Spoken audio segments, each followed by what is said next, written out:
You ever have one of those days you're just staring at your to-do list, feeling completely and totally stuck? You know what you should be doing, but you just can't. It's a feeling we all know. But what if I told you that the way we've been taught to think about it is completely wrong? Okay, let's get into it. Right. We all see quotes like this one from Winston Churchill and we nod along. We think, yeah, that's the goal.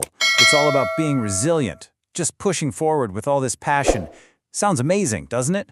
But let's be honest, for a lot of us, that's just not the reality. What if you can't even get to that first failure to learn from? I mean, this is the real frustration, isn't it? That nagging feeling that you're just lazy, that you're missing some kind of willpower gene that everyone else seems to have. But here's the thing. The problem isn't you. The problem is the word itself. And that brings us to the biggest idea we're going to cover. What if laziness isn't real? What if this thing we call laziness, this thing we beat ourselves up about, is just a myth? Not a character flaw, not a moral feeling.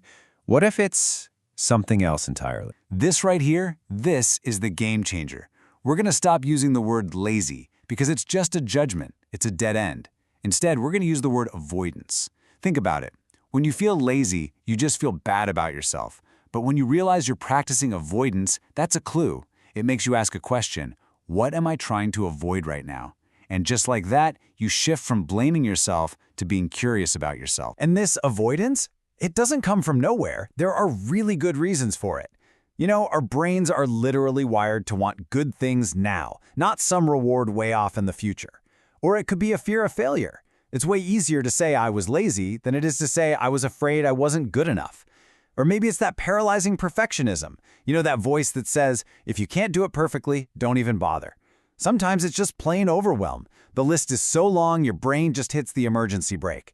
And importantly, it can also be a signal of something deeper going on, like burnout, anxiety, or even depression. These aren't excuses, they're explanations. So, understanding why we avoid is step one. Huge step. But the next step is learning how to do something about it. And believe it or not, this doesn't start with a new planner or a productivity app. It starts inside, with mastering the inner game. This quote just nails it. The task itself isn't the real problem. It's our reaction to the task that messes us up. It's the self-blame, the shame, the frustration we pile on top. So the very first move in rewiring your brain is to just stop beating yourself up. Seriously, you got to replace that inner critic with a little compassion and just recognize that you're having a totally normal human response. Okay, check this out. Here is a simple but weirdly powerful trick to get some momentum going. Don't start with a list of things you want to do. Start with a list of things you already do. I'm serious.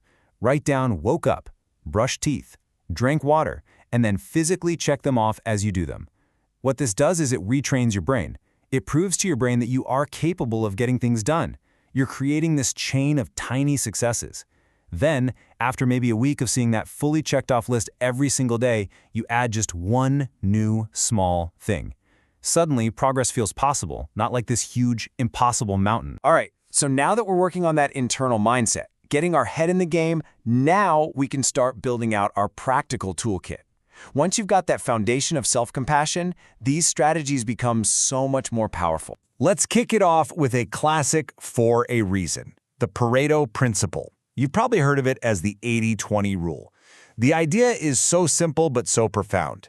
In just about anything, 80% of your results, your good outcomes, are going to come from just 20% of your efforts. The secret to beating overwhelm isn't doing more things, it's finding and focusing on that critical 20%. And this is basically what it looks like. A huge chunk of your success comes from just a tiny sliver of your tasks. So the most powerful question you can ask yourself is, of all the things on my list, what are the one or two things that will actually move the needle?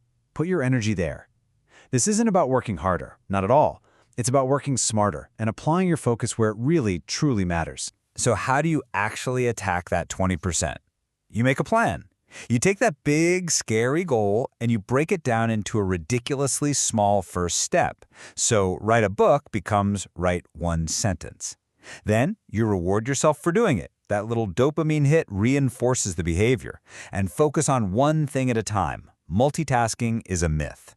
And please, if you get stuck, don't just sit there. Asking for help isn't a sign of weakness, it's a brilliant strategic move. And look, let's be real, none of this works if the hardware, your body, your brain is running on fumes. Your physical well-being is directly tied to your mental energy. So eating good food, moving your body to get those endorphins flowing, maybe even just changing where you work to break an old pattern, and for sure, protecting your sleep, these aren't luxuries. They are absolutely fundamental to your ability to take action. So where are we? Where does all this leave us? We've busted the myth of laziness. We've learned to see it for what it is, avoidance. And we've started building a toolkit for both our inner game and our practical real-world actions. If you take away just one thing, let it be this. Getting past this feeling isn't about some huge dramatic gesture. It's not about waiting for a lightning bolt of motivation to strike you. It's a practice. It's the sum of all the small, repeated efforts. It's being kind to yourself when you slip up today, and then just trying again with one small, smart step tomorrow. So, I want to leave you with this last question. Let this one sink in, because when you really start to peel back all the layers of what we call laziness, so often what you find at the very core of it is fear. Fear of failing, fear of not being good enough, fear of the overwhelm. So ask yourself, really ask yourself this question. The answer you find, well, that might just be the very first thing to put on your new to-do list.